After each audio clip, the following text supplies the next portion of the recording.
सभी बंधुओं से निवेदन है, एक बार अपने दोनों हाथ ऊपर उठाएं, मुट्ठियां बांधें, दोनों हाथ एकदम सीधे।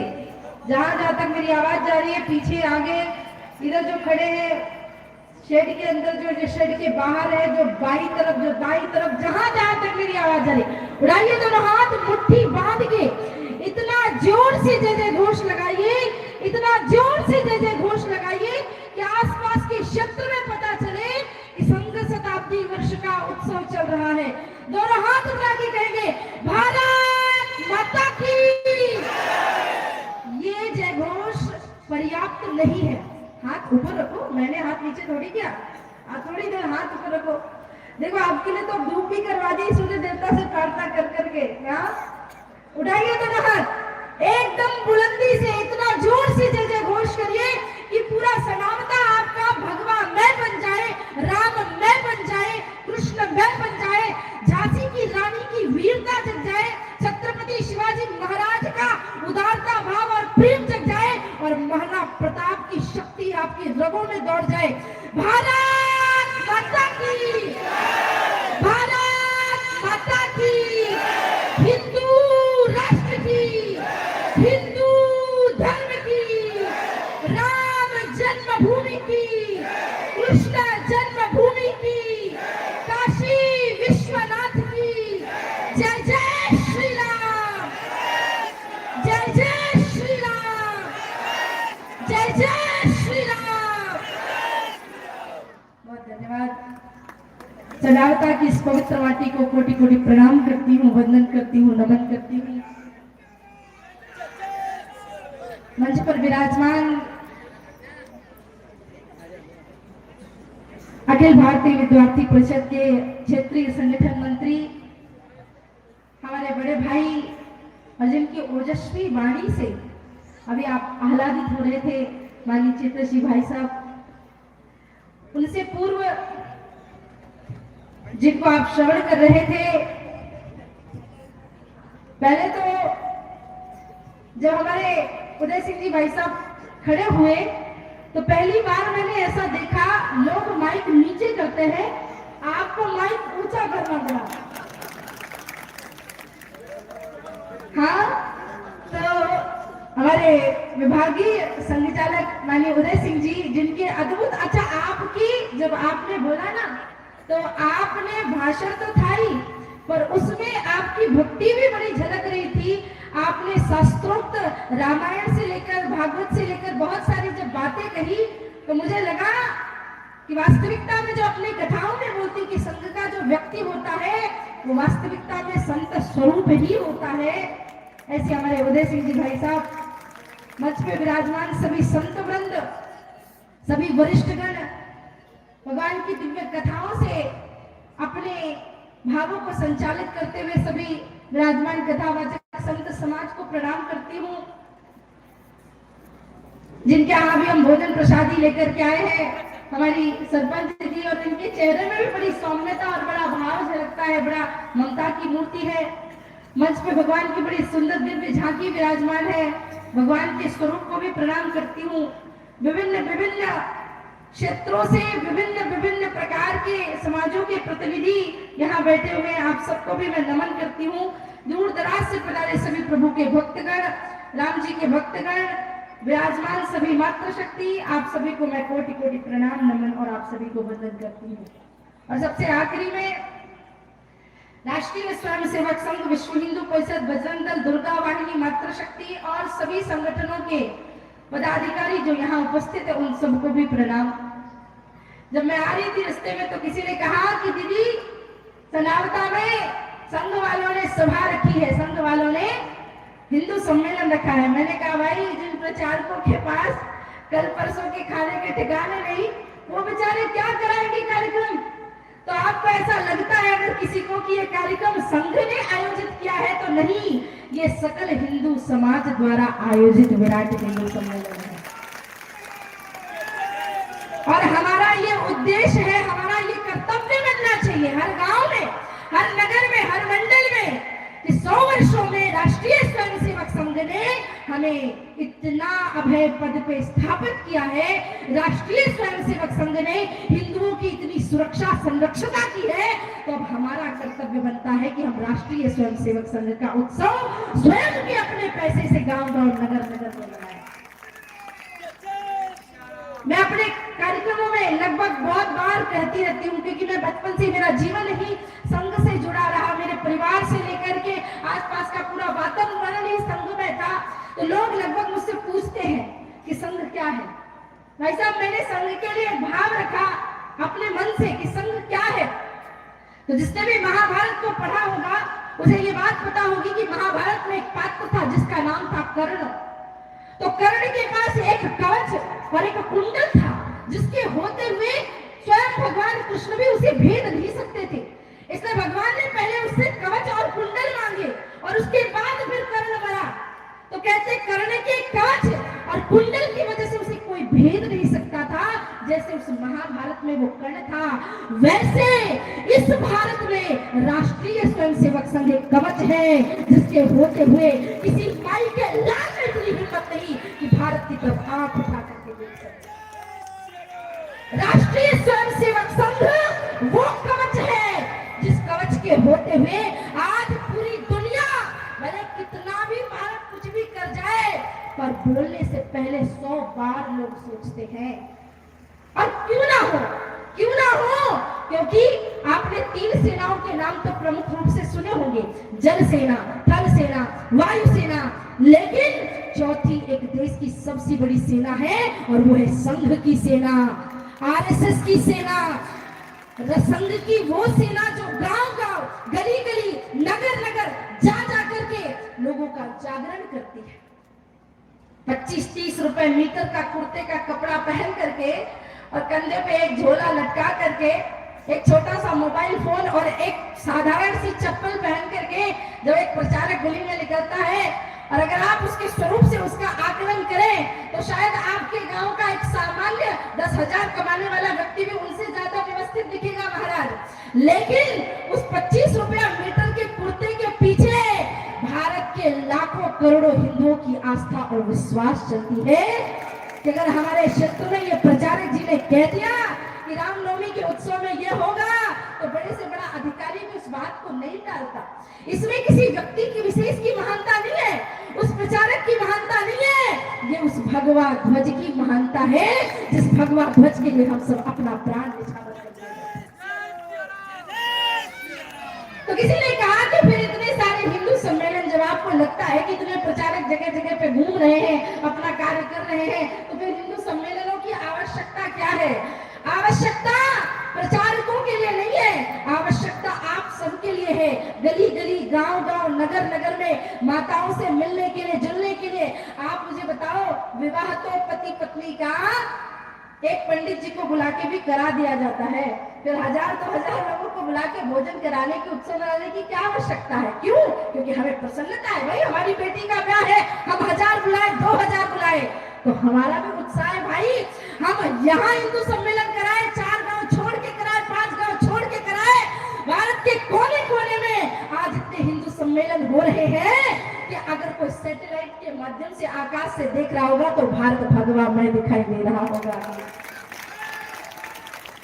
और इस हिंदू सम्मेलनों के पीछे बहुत सारे भाव हैं जो आप सबको समझाना, बताना बहुत आवश्यक है, बहुत आवश्यक है।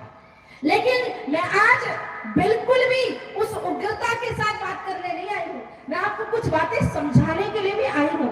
सबसे पहले मैं यहाँ बात करूंगी मातृशक्ति से, क्योंकि मातृशक्ति इस देश की वो जननी है, आपकी वजह से ये जीवन, क्योंकि राष्ट्रीय स्वयंसेवक संघ के, जैसा भाई साहब आपको भी पंच परिवर्तन के बारे में बता रहे थे, जिसमें सबसे बड़ा विषय आता है कुटुंब प्रबोधन का। अब कुटुंब मतलब क्या? परिवार में साथ में रहने वाले किसी व्यक्ति के समूह को कुटुंब नहीं कहते। कुटुंब एक जड़ है, कुटुंब एक नींव है, कुटुंब एक स्तंभ है, कुटुंब एक ऊर्जा है, कुटुंब एक संस्कार देने वाला स्रोत है, कुटुंब हमें विश्वास दिलाने वाला एक स्रोत है कि हम खड़े हैं तुम्हारे साथ, कुटुंब हमें सही दिशा पे मार्गदर्शन करने वाला एक भाव कहलाता है। और जिस कुटुंब में ये सब चीजें ना हो, वो कुटुंब किस मतलब का? अब माताएं यहाँ बैठी हुई है, अच्छी अच्छी बातें करूंगी तो थोड़ी बुरी बुरी बातें भी जरूर आएंगी, और हो सकता है हमको बुरी भी लग जाए, और बुरी लगे भैया तो इसके बाद कार्यक्रम के बाद भोजन प्रसादी है तो 2 पूड़ी ज्यादा खा लेना, पर मेरी बात का बुरा कम मानना। कुटुंब वो कहलाता है, और उस पूरे कुटुंब की जो मुखिया है ना, प्रधानमंत्री है, वो आप हैं। आपकी सास थी, फिर आप बन गई। ये भैया लोग तो बस काम करने के लिए, मजदूरी करने के लिए आपने रख रखे हैं कि भाई ये पैसा कमा के लाएंगे रखेंगे, असली काम तो आपका है। देखो ये बेचारे दिन भर बाहर रहते हैं, इनका मन ये भाव रहता है कि मेरी पत्नी अगर घर पे है तो मेरे घर को कोई बिगाड़ नहीं सकता। लेकिन हम क्या कर रहे हैं, आज हमारा बेटा बिना मोबाइल फोन के खाना नहीं खा रहा है। आज हमारा बेटा अपने कमरे के बाहर एक पर्चा लगा देता है, नॉट एडमिशन विदाउट परमिशन। आप पहले दरवाजा नॉक करो मम्मी पापा, फिर हमारे पास आना। चलो ठीक है, मान लिया बेटा पढ़ाई कर रहा है, डिस्टर्ब ना हो, पर ऐसी कैसी प्राइवेसी महाराज। एक कमरे में 5-5, 6-6 लोगों ने बैठ करके, पहले आप लोगों ने भी तो पढ़ाई कर ली। आजकल हमारे बच्चे अपने माता पिता से कोई बातचीत नहीं करते, स्कूल से आते हैं अपना बैग रखा कमरे में घुस जाते, कमरे में उनकी थाली चली जाती, सुबह उठते नहा धो करके चले जाते, माता पिता को प्रणाम करने की जाए बाय मॉम बाय डैड करके जाने लगे हैं। हम कैसे संस्कार लेकर के आएंगे बच्चों के अंदर, बताइए। हमारी बहुत सारी माताएं तो कहती है, अरे साथी जी आपको फूल वगैरह कुछ चाहिए, बस मैं अपने बेटी को बेड टी देके आई। मैंने कहा माता जी बेड टी माने, बोले बिस्तर में चाय पीता है वो, अगर उसको बिस्तर में चाय नहीं मिली तो उसकी आंखें नहीं खुलती। मैंने कहा अरे मैया हमारे यहाँ ऐसे संस्कार नहीं थे, हमारे ऐसे संस्कार थे कि आंख खुलने के बाद हम सबसे पहले हाथ जोड़ करके भगवान को प्रणाम करते हैं, हाथों के दर्शन करते हैं और कहते कराग्रे वस्ते लक्ष्मी कर मध्य सरस्वती कर मूले च गोविंदम प्रभाते कर दर्शनम। हम प्रभाते कर दर्शनम करते हैं और तुम प्रभाते कप दर्शनम करते हो। प्रभाते कप दर्शनम को हटाइए, चाय पियो, मेरी तरफ से एक की जगह 4 पियो, पर कम से कम पहले सुबह उठ के भगवान को प्रणाम तो कर लो। अच्छा ये तो थोड़े दिन पहले तक की बात थी, प्रभाते कप दर्शनम। अब एक हाथ में कप और एक हाथ में मोबाइल दर्शनम। बिना मोबाइल के तो जीवन, मोबाइल बहुत अच्छी चीज है, हम लोग मोबाइल का प्रयोग बड़ा अच्छे से करते हैं, ये नहीं होता तो हमको लगता है कि भाई कैसे संपर्क होता, बहुत अच्छा। लेकिन इसी मोबाइल की वजह से इतनी विकृतियां आ गई है, इतनी विकृतियां आ गई है, और इसको अगर सही तरीके से संचालित किया जा सकता है तो वो मात्र शक्ति कर सकती है। आपको अपने बेटे को संस्कार देना होगा, आपको अपने बेटे को समझ देनी होगी, आपको अपने बेटे को समझाना होगा कि बेटा सही क्या है गलत क्या है। और वो कब आएगा, जब आप अपने बच्चे को ABCD पढ़ाने से पहले श्री गणेशाय नमः पढ़ाएंगी, आप अपने बच्चों को जॉनी जॉनी यस पापा से पहले गायत्री मंत्र सिखाएंगी, आप अपने बच्चों को ट्विंकल ट्विंकल लिटिल स्टार से पहले हनुमान चालीसा सिखाएंगी। मैं किसी भाषा का विरोध नहीं कर रही हूँ, आप खूब अंग्रेजी पढ़ाओ अपने बच्चे को, और तुम्हारे बच्चे को पहले मातृभाषा आनी चाहिए, फिर राष्ट्र की जो भाषा है वो भाषा आनी चाहिए, देव भाषा आनी चाहिए, फिर दूसरी भाषाओं का ज्ञान करो, कोई परेशानी नहीं है। पर महाराज क्या कहें, इतना बिगड़ चुका है समाज कि जो पगड़ी वाले लोग बैठे हुए हैं, आपकी जो पगड़ियां है ना, इस सलामत रखना है तो बच्चों को संस्कार देना शुरू करो। भाई साहब मैं एक स्कूल के एनुअल फंक्शन में, मुझे किसी ने बुलाया था तो कहा कि दीदी आप 5 मिनट के लिए, तो मैं गई तो एक माता जी बोली कि साथी जी आप मेरे बेटे का ही पहला परफॉर्मेंस है, उसको सुन के ही जाना, मेरा बेटा बहुत अच्छा गाना गाता है। ठीक है, मुझे भी गीत संगीत से बड़ा लगाव है, तो मैं रुक गई। तो मैं रुकी और वो बच्चा मंच पे गया। अब सच में मैं ये हंसी में बता रही हूँ, पर उस दिन तो मुझे बहुत रोना आया था। वो बच्चा 5-7 साल का बच्चा रहा होगा, माइक लेके गाना गा रहा था, 4 बोतल वोडका काम मेरा रोज का। बताओ 4-5 साल का बच्चा 4 बोतल वोडका गा रहा है, सिखाया किसने? माँ बाप ने। और वही बच्चा जब युवा होकर के शराब की बोतलें पी के घर में तमाशे करेगा, तब आप साधु संतों के पास जाओगे और कहोगे बाबा जी हमारे बच्चे की शराब छूट जाए, ऐसा आशीर्वाद दो। आज तुम बच्चे को 4 बोतल वोडका सिखा रहे हो। और मैंने उनकी माँ को जब डांटा, पुलिस साथी जी मैं क्या करूं, मेरा बेटा हनी सिंह का बहुत बड़ा फैन है। मैंने कहा अरे माँ, अपने बेटे को हनी सिंह का नहीं भगत सिंह का फैन बना, तभी उसका उद्धार होगा, तभी उसका कल्याण होगा। हम अपने बच्चे को हनी सिंह का फैन बना। मैं किसी सिंगर की भी विरोधी नहीं हूँ, मैं कहा मना करी, आप सबको सुनो, लेकिन 4 साल का बच्चा ऐसी प्रवृत्ति ला करके दोगे तो कैसे संस्कार आएंगे? याद करो जीजाबाई को, रास्ते से जा रही थी छत्रपति शिवाजी महाराज को लेकर के, 5-7 साल के शिवाजी महाराज थे।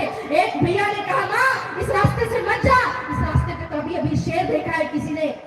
जीजाबाई को लगा मेरे शिवा के सामने बोल दिया इन्होंने कि शेर गया है इस रास्ते पे, और अगर मैं इस रास्ते से नहीं गई तो मेरा शिवा डर जाएगा, उसके मन में डर बैठ जाएगा, उसे लगेगा शेर को डरने वाली बात होती है। तो चल पड़ी जीजाबाई उसी रास्ते में, और सच में शेर सामने खड़ा मिल गया। शिवाजी महाराज थोड़ा डर गए। जीजाबाई ने शिवाजी को पीछे से हाथ आगे बढ़ाया, अरे बेटा ये तो बिल्ली का बच्चा है, जरा दहाड़ इसके सामने, ये अभी भाग जाएगा। 7 साल के शिवाजी जैसे शेर के पीछे दहाड़ के दौड़े, वो शेर भी तुम दबा के भाग गया। महाराज ये भारत की माता, ये भारत की माता है।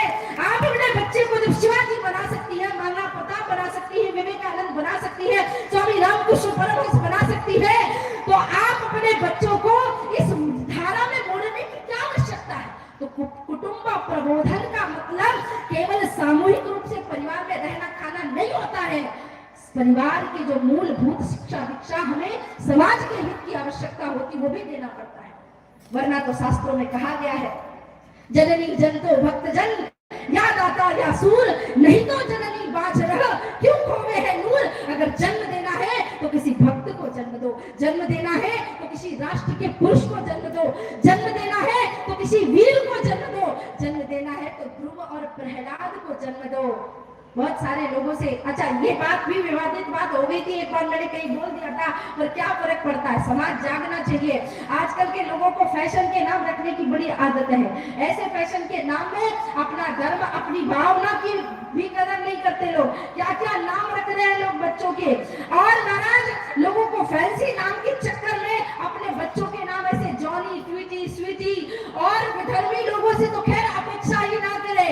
जिस व्यक्ति ने आज भारत देश के राम मंदिर के उस भाव को मिटा करके झकझोर करके लाखों राम भक्तों को सालों साल परेशान और कष्ट में जीवन यापन करके रखा, उस बाबर के नाम पे लोग बाबर नाम रख रहे, बच्चों के नाम तैमूर रख रहे हैं, टीपू सुल्तान के नाम पर बच्चों के नाम रख रहे हैं। कहाँ चला जाता है वो धभाव, कहाँ चला जाता है उनका फिर राष्ट्र धर्म, कहाँ चली जाती है उनकी फिर वो संस्कृतियां। लेकिन ये मेरा भारत है कि राम को वनवास देने वाली माता कहती, हालांकि वो बुरी नहीं थी, कभी राम कथा सुनाऊंगी तो मैं बताऊंगी कहती बुरी नहीं थी, लेकिन मेरे राम भक्तों को देखिए, कोई एक व्यक्ति भारत में नहीं मिलेगा जो अपनी बेटी का नाम कैकेयी या मंथरा रखता हो। ये भारत की परंपरा है, ये भारत की विराटता है। तो मेरी माताओं से तो मैं इतना ही कहना चाहती हूँ, ये समझो झोली फैलाकर भिक्षा मांगने आई हूँ कि आज से 4 काम छोड़ देना, मत करना, पर बच्चों को संस्कार अवश्य देना। और बच्चों का मतलब बेटा और बेटी दोनों, समझे? बेटी को तो खूब संस्कार दे दे कि बेटा रोटी गोल गोल बनाओ, बेटी ऐसा कर लो, तुम्हें दूसरे घर जाना है, ये करना है, पर बेटे को भी बताओ कि दूसरे के घर वाली घर में आएगी तो उसे भी अच्छे से रखना होता है। हाँ, केवल बेटी को संस्कार देने से कुछ नहीं होगा। और एक और बात, अपनी बेटी को केवल ये मत सिखाओ कि रोटी गोल गोल बनाओ। मैं बहनों से कहना चाहती हूँ कि बहनों को रोटी बनानी आए या ना आए, पर हर बहन को तलवार चलाना जरूर आना चाहिए। हर बहन को शस्त्र और शास्त्र की शिक्षा होनी ही चाहिए। हर बेटी को शिक्षा, दीक्षा, शस्त्र, शास्त्र सब में आगे रहना चाहिए। और एक और बात बताती हूँ, आज समाज में बहुत सारे गांवों में अभी तक आप बेटियों की जल्दी जल्दी विवाह कर दो, जल्दी जल्दी निपट जाओ, जल्दी जल्दी मुक्त हो जाओ। आजकल माता पिता जब ऐसी बात करते ना, तेरे बेटी का विवाह हो गया, बहुत बड़े कर्जे से मुक्त हो गया। महाराज मैं जानती हूँ पिता के सर पे बहुत जिम्मेदारियां होती है, पर इस बात को आप माने, बेटी बोझ नहीं होती है। बेटी तो आपके कुल का वो दीपक है जो आपके साथ साथ आपके दूसरे कुल का भी नाम रोशन करती है। किसी ने नारी के लिए लिखा है, नारी क्या है, स्त्री क्या है? बोले मेरा परिचय इतना है, मैं भारत की तस्वीर हूँ, मातृभूमि पर मर मिटने वाले मत वालों की पीर हूँ, मैं उन वीरों की दुहिता हूँ जो हंस झूला झूल गए, मैं उन शेरों की माता हूँ जो रण प्रांगण में जूझ गए, मैं जीजा की अमर सहेली, पन्ना की प्रतिछाया हूँ, कृष्णा के कुल की मर्यादा, लक्ष्मी की शमशीर हूँ। मेरा परिचय इतना है, मैं भारत की तस्वीर हूँ। ये हमारी माताओं का परिचय। कुटुंब प्रबोधन पे बहुत काम करना पड़ेगा। आज से इसी वक्त से घर जाने के बाद 3-4 चीजें लिख के रखना कि पहला, बच्चा भोजन करे तो अगर मोबाइल में ही कुछ देख रहा है तो दूसरे कार्टून चैनल दिखाने से अच्छा रामायण इत्यादि की कहानियां और कथाएं सुनाए। दादा दादी माता पिता बैठ करके एक साथ रात्रि में एक बार भोजन अवश्य करें। अब बहुएं हंसे, सास हंसे, बोले मेरी सास तो मेरे से 3 महीने से बात नहीं करी, झगड़ा चल रहा महाराज, तो फिर साथ में बैठ के भोजन कहाँ करें। एक और बात बताती हूँ आपको, ये सब हुआ क्यों है? क्योंकि हम आधुनिकता के चक्कर में इतने बीमार हो गए। पहले हमारे यहाँ विवाह होते थे, आसपास के चाचा चाची मामा मामी कुटुंब के सब लोग आते थे, एक साथ भोजन बनाते थे, सब एक दूसरे को परोसते थे, खिलाते थे, आपस में काम होता था।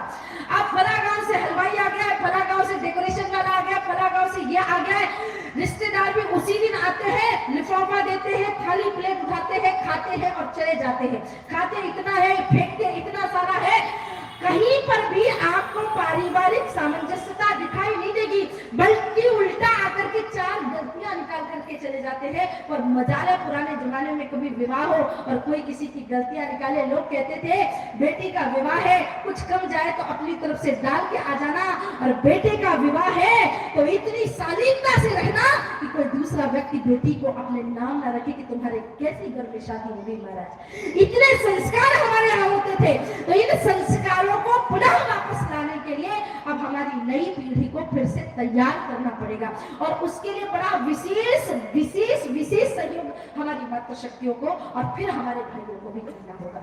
दूसरा विषय मैं आप सभी से रखना चाहती हूँ, जो कि समरसता। हमारे देश में समरसता एक ऐसा विषय बन गया है जिस विषय पे शायद बात होनी भी नहीं चाहिए थी। मुझे बड़ा दुख लगता है जब मैं इस विषय पे बात करती हूँ, इस विषय पे बात भी नहीं होनी चाहिए थी, क्योंकि आप उस परंपरा के संवाहक हैं जिस परंपरा में मेरे राम ने शबरी के जूठे बेल खाए, केवट की नैया पर बैठ करके कहते हैं मागी नाम न केवट आना, कहा ही तुम्हार मर्म में जाना। केवट बैठा है ऐसे छाती चौड़ी करके और राम हाथ जोड़ करके खड़े हैं केवट के सामने। केवट से कहते केवट मुझे नाव दे दो, नाव दे दो। राम जी को हाथ जोड़ करके आज तक लक्ष्मण जी ने कभी देखा नहीं था। लक्ष्मण जी गुस्सा हुए, ओ केवट ऐसा क्या छाती चौड़ी करके बार बार मना कर रहा है, तुझे पता ये कौन है? ये नारायण है, इनके चरणों से गंगा बहती है, तो इन्हें नाम देने से मना करता है। तो वो भोला वाला केवट हाथ जोड़ के कहता है लक्ष्मण जी मैं तो मना करूंगा, क्योंकि मैं तो राम जी से भी श्रेष्ठ हूँ। अरे तू राम जी से भी श्रेष्ठ है, इनको शिव भी प्रणाम करते हैं। बोले मैं शिव जी से भी श्रेष्ठ हूँ। अच्छा तू राम और शिव से कैसे श्रेष्ठ हो गया? बोले शिव के सिर से गंगा बहती है, भगवान के चरणों से गंगा जी निकली है, और हम गंगा किनारे वाले क्यों प्रणाम करें? हमारे तो चारों तरफ दिन रात गंगा बहती रहती है। ये देखो अभी भी मेरे चरणों में गंगा बह रही। और राम जी ने विनती करी, ये कब हो पाया? जब उसने इतना सरलता रखी, इतनी सरलता, इतना प्रेम कि राम भी झुक गए। अब गांव के लोगों में बड़ा प्रेम होता है, और ये प्रेम कब आता है? जब तक उनकी सरलता बनी रहती, क्योंकि गांव में सरलता इस बात से मानी जाती है कि जब गांव में आप हाथी आते हुए देखेंगे तो गांव की माताएं बच्चे सब बाहर थाली लेके निकलते, पूजा करते, टीका लगाते, गणेश जी आगे, गणेश जी आगे। वही हाथी आप शहर में देखो निकल जाए तो बच्चा डर के अंदर भाग जाएगा, मम्मा एलिफेंट आ गया, मुझे बड़ा डर लग रहा है। ये सरलता, ये सहजता केवल गांवों में बची है, उन्हें बचा करके रखना पड़ेगा। तो समरसता की बात तो करनी भी नहीं चाहिए थी, क्योंकि यहाँ राम ने शबरी के जूठे बेर खाए, वन में जाकर के निषाद राज से मित्रता की, मेरे कृष्ण ने विदुर जी के घर में जाकर के केले के छिलके खाए। और उस परंपरा वाले लोगों को हम कहते हैं कि सनातनी हिंदू छुआछूत और जाति पाति की भावना में ओतप्रोत है। एक बात मैं आपको बताती हूँ, हमारे यहाँ वर्ण व्यवस्था है और हर एक व्यक्ति चारों वर्णों को मानता है।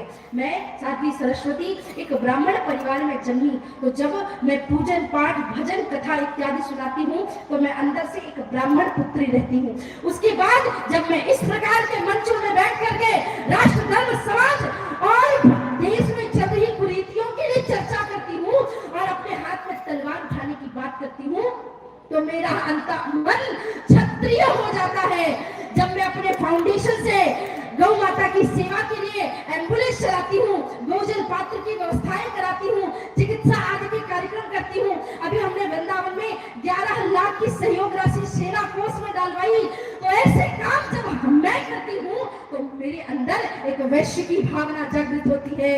और जब मैं गली गली नगर नगर जाकर के कभी गंगा मैया की सफाई करती हूँ, कभी नर्मदा मैया की सफाई करती हूँ, या स्वयं के घर की भी सफाई करती हूँ, या कहीं जाकर के स्वच्छता का कार्य करती हूँ, तो मैं एक सूत्र का कार्य करती हूँ, स्वच्छता का कार्य करती हूँ। मेरे ही अंदर चारों वर्ण बैठे हैं, ब्राह्मण, क्षत्रिय, वैश्य, शूद्र। मेरा कर्म उस समय निर्धारित करता है। और शूद्र का मतलब ये नहीं कि सफाई करने वाला शूद्र होता है। शूद्र का मतलब होता है जो सारी बुराइयों को निकाल दे, जो सारे कचरे को निकाल दे। वरना आप मुझे एक बात बताओ कि शूद्र कैसे अपवित्र हो सकता है? भगवान के चरणों से शूद्रो अजायत, भगवान के चरणों से शूद्र निकले और भगवान के चरणों से गंगा निकली, तो गंगा दुनिया की सबसे पवित्र नदी हो गई। और शूद्र सबसे अपवित्र कैसे हो सकते हैं महाराज? वो पवित्र है। किसी जाति से हम किसी को बांट नहीं सकते, हमारी एक ही जाति है। राष्ट्रीय स्वयंसेवक संघ के द्वितीय सर संचालक परम पूजनीय माधवराव सदाशिवराव गोलवलकर पूज्य गुरु जी ने कहा, हिंदवः सहोदरः सर्वे न हिंदू पतितो भवे, मम दीक्षा हिंदू रक्षा मम मंत्र समानता। कोई हिंदू पतित नहीं है, हम सबकी एक ही जाति है, हम सब हिंदू हैं, हम सब सनातनी हैं, हम सब भारत माता के पुत्र हैं। अब बताओ, बटोगे जातियों में, बटोगे जातियों में।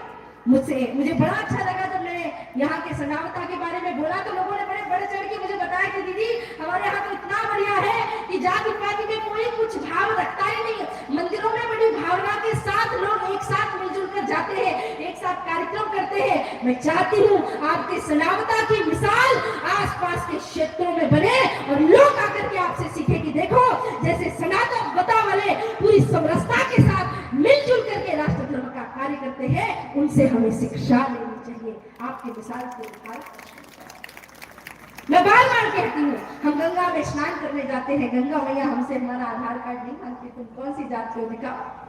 यमुना मैया हमसे हमारा आधार कार्ड नहीं मांगती, तुम कौन सी जात के हो हमको बताओ। महाकाल के दर्शन करने के लिए जाओ, वृंदावन में बिहारी जी के दर्शन के लिए जाओ, बिहारी जी किसका आधार कार्ड मांगते हैं कि बताओ स्वर्ण हो, अनुसूचित जाति के हो, ओबीसी हो, क्या हो बताओ। ये सब अपने पर्सनल बेनिफिट के लिए लोगों ने बनाया कि हमें वोट बैंक की राजनीति करनी पड़े, तो ये जाति हो जाए, वो पार्टी हो जाए, वो उनका मैटर, उनको बोलने दो। लेकिन आपका एक ही कर्तव्य है, हम सबकी एक ही जाति है और वो है हम सब सनातनी है, भारत माता के पुत्र है, हम सबका एक ही कर्तव्य है।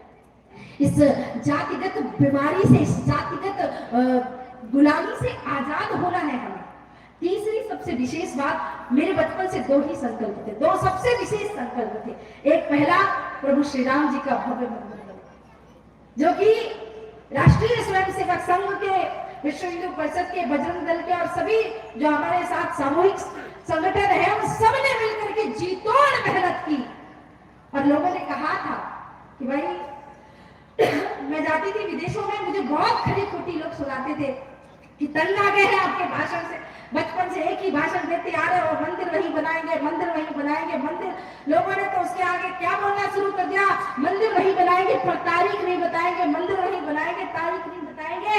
हमने कहा महाराज, जब प्रभु श्री राम लला की भूमि पूजन प्रारंभ हुई, मेरा मन गदगद हो रहा था, सोचा कि जाकर कह दूं सबसे, लेकिन फिर समय आया और मेरे राम लला जब अयोध्या की पावन धरती पे विराजमान हुए, शंखनाद हुआ उस दिन। उसके बाद जब मेरी पहली धर्म सभा थी, मैंने पहली धर्म सभा से हुंकार करके लोगों से कहा कि सुनो, जिसने मुझे कहा था कि मंदिर वही बनाएंगे, तारीख नहीं बताएंगे, तो मैंने मंच से कहा कि सुनो, बाबर तेरी छाती पे भगवा ध्वज लहराया है, सौगंध रात की खाई थी, मंदिर वही बनाया है। सौगंध राम की खाई थी, मंदिर वही बनाया है। न एक इंच इधर न एक इंच उधर, वही मंदिर बना है, पूरी भव्यता के साथ बना है। और अब तो शताब्दी वर्ष का उत्सव है, तो हम वो नारा भी अभी भूले नहीं है कि अभी तो केवल झांकी है, मथुरा काशी बाकी है। आप ये ना भूले कि हम अपने कर्तव्य को भूल गए हैं, एक राम मंदिर से प्रसन्न हो गए हैं। लोगों ने कहा कि देवी जी इतनी क्या आपत्ति है, अगर कोई मस्जिद बने भी है तो उन मस्जिदों को तोड़ने की क्या आवश्यकता है, हो गया तो हो गया। मैंने कहा हमें कोई आपत्ति नहीं है महाराज, हमें आपत्ति तो बस इस बात से थी कि मस्जिदें तुमने बनाई मंदिरों को तोड़ के, मस्जिदें तुमने बनाई मंदिरों को तोड़ के, मस्जिदें क्या बन नहीं सकती थी मंदिर छोड़ करके? आप मुझे बताओ, मुझे किसी से आपत्ति नहीं, हम तो एपीजे अब्दुल कलाम का सम्मान करते हैं, हम रहीम रसखान के दोहे अपनी कथाओं में गाते हैं। आप बरसाना जाना, कभी गुलाब सखी जी की समाधि बनी हुई है, वहां जाकर के हजारों सनातनी, हजारों राधा जी के भक्त प्रणाम करते हैं। तो हम गुलाब सखी को मानते हैं, रहीम रसखान को मानते हैं, एपीजे अब्दुल कलाम को मानते हैं, पर तुम सोचो कि बाबर की औलादों से, अकबर की औलादों से हम भाईचारा करें तो ये भाईचारा संभव नहीं है महाराज, ये भाईचारा संभव नहीं है। जो मेरी गौ माता का मांस खाए, जो मेरी भारत माता को डायन शब्द से संबोधित करे, जो हमारे तिरंगे का अपमान करे, जो जनगण मन में खड़ा ना हो सके, जो वंदे मातरम ना गा सके, जो कहे कि छुरी की नोक पे कोई कहे भारत माता की जय ही बोलूंगा, ऐसे व्यक्ति से मेरा कोई भाईचारा नहीं है, ऐसा व्यक्ति मेरा भाई हो ही नहीं सकता। और मैं कहना भी चाहती हूँ कि जो छेड़ेगा हिंदुओं की हस्ती को मिटा देंगे हम, उसकी हर एक बस्ती को, जो छेड़ेगा हिंदुओं की हस्ती को मिटा देंगे हम, उसकी हर एक बस्ती को। रहना है तो रहीम रसखान बन के रहो, औरंगजेब बाबर बने तो खाक में मिला देंगे तुम्हारी हर एक। हम इतनी सहजता से, इतनी सहजता से, इतनी समृद्धता से सबको भाईचारे की भावना रखते हैं। कभी भारतवासियों ने कहा भारत का कल्याण हो, हम कहते हैं विश्व का कल्याण हो। कुटुंब प्रबोधन की बात भी जब करते हैं तो कुटुंब केवल अपने चाचा, मामा, फूफा, माँ, पिताजी इनको नहीं मानते, हम कहते हैं वसुधैव कुटुंबकम, हम पूरी वसुंधरा को अपना कुटुंब मानते हैं। जब हम मंत्र पढ़ते हैं तो कहते हैं सर्वे भवन्तु सुखिनः सर्वे सन्तु निरामयाः, हम सबके सुख की कामना करते हैं। और उसके बाद जब हमारे बगल में रहने वाला कोई व्यक्ति, कोई कश्मीरी ब्राह्मण आज हमें रो रो के ये बात सुनाए कि कैसे उनके घरों से उनको भगा दिया गया, दुख तो होता है, कष्ट तो होता है। आज बांग्लादेश की स्थिति आप सब देखो, और जिस प्रकार से जिंदा जला दिया जाता है, जिस प्रकार से सरेआम हिंदुओं को वहां काटा जा रहा है, जिस प्रकार से बांग्लादेश में हिंदुओं की स्थिति हो रही है, क्या लगता है आपको कल के दिन आपके समानता में नहीं हो सकता, आपके मध्य प्रदेश में नहीं हो सकता, आपके राजस्थान में नहीं हो सकता, आपके महाराष्ट्र में नहीं हो सकता? अगर बांग्लादेश जैसी स्थिति भारत में नहीं बनानी है हिंदुओं, तो याद रखो, एक हाथ में माला और दूसरे हाथ में भाला लेकर के चलो, तभी अपने देश को बचाओ।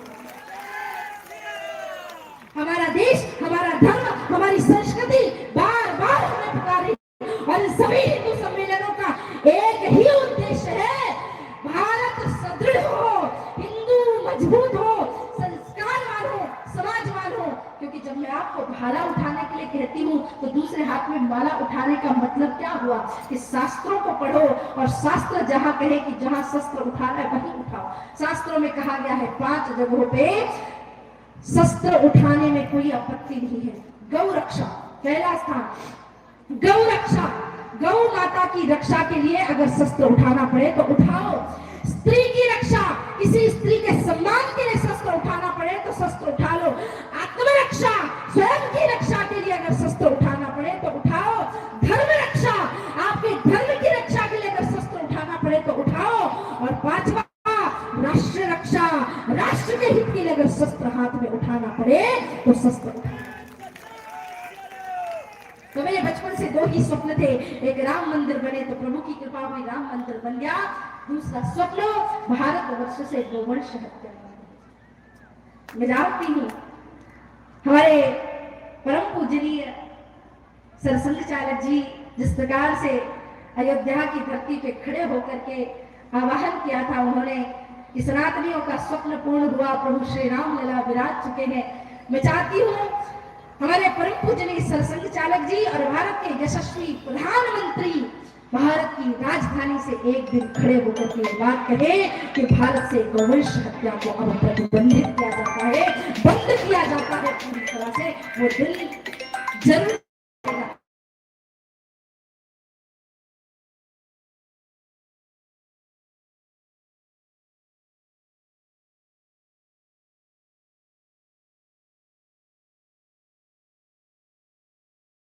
सनातनी एक एक गौ माता रखे।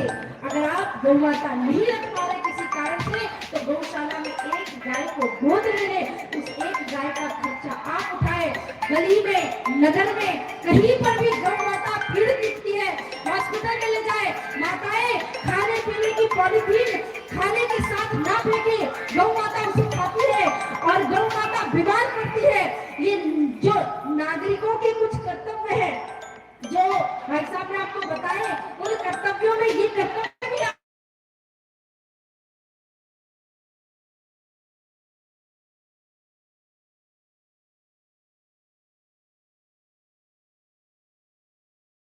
की रक्षा का संकल्प ले लिया ना, तो आने वाले कुछ ही वर्षों में भारतवर्ष से गोवंश हत्या अपने आप बंद हो जाएगी। एक आखिरी विषय और कहते हुए बस यहाँ से राजगढ़ निकलना है, क्योंकि सभा है और हम जब बोलने के लिए लगते हैं तो लगता है लोगों को ये भी बता दो, ये भी बता दो, ये भी बता दो, परंतु संभव नहीं है कि हम 25-30 मिनट में आपको सब कुछ बता के जा सके। परंतु ये अवश्य संभव है कि राष्ट्रीय स्वयंसेवक संघ का एक एक व्यक्ति आपको केवल और केवल समाज हित, राष्ट्र हित, परिवार हित की बात करता है।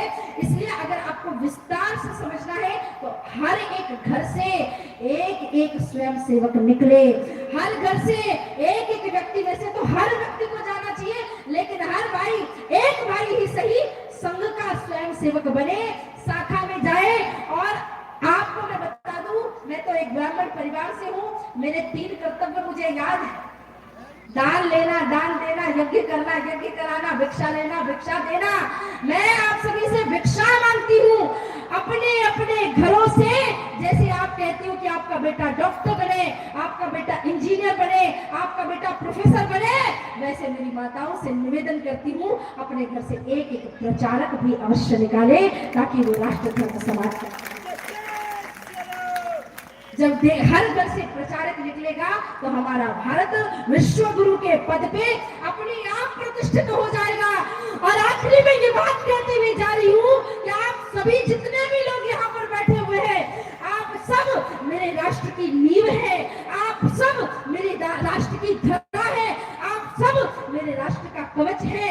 और आपको इस देश को सुदृढ़ बनाने के लिए, क्योंकि राष्ट्रीय स्वयंसेवक संघ ने 100 वर्षों तक इस देश को इतने अद्भुत तरीके से सींचा है, और अब उसके शताब्दी वर्ष के उत्सव पे हमें हर एक व्यक्ति को ये संकल्प लेना होगा कि संघ के बताए हुए मार्गदर्शन पे चल करके हमें भारत भारती को विश्व गुरु के पद पे प्रतिष्ठित करना है। और वो आप कर सकते हो, क्योंकि केवल और केवल भारत में, जैसा भाई साहब ने भी आपको बताया कि विदेश, इतने सारे दुनिया में देश है, और इतने सारे दुनिया में देश होने के बाद भी गौरवान्वित केवल भारतवासी होता है। भारत को भारत ही बने रहने दो, कुछ और बनाने की आवश्यकता नहीं है, क्योंकि अमेरिका को माता नहीं कहा जाता, अफ्रीका को माता नहीं कहा जाता, पाकिस्तान को माता नहीं कहा जाता, लेकिन भारत देश को भारत माता कहा जाता है।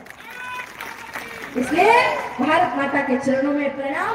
आप सभी प्रसन्न रहे, आनंदित रहे, राष्ट्र धर्म की सेवा करते रहे, खूब आगे बढ़े। और उससे पहले मुट्ठी बांधे, दोनों हाथ ऊपर उठा के और जोर से जय घोष एकदम उच्च स्वर में उड़ाइए दोनों हाथ। अब तो मैंने इतना जोर जोर से बोला है तो थोड़ी बहुत ऊर्जा मेरी आपके अंदर भी ट्रांसफर हुई होगी, है ना? उड़ाइए दोनों हाथ। भारत माता की, भारत माता की, भारत माता की, गौ माता की, हिंदू धर्म की, हिंदू राष्ट्र की, जय जय श्री राम, जय जय श्री राम, जय जय श्री राम। आप सभी ने बड़े धैर्य से सुना, बहुत बहुत धन्यवाद। जय श्री राम, जय माता दी। बहुत बहुत धन्यवाद।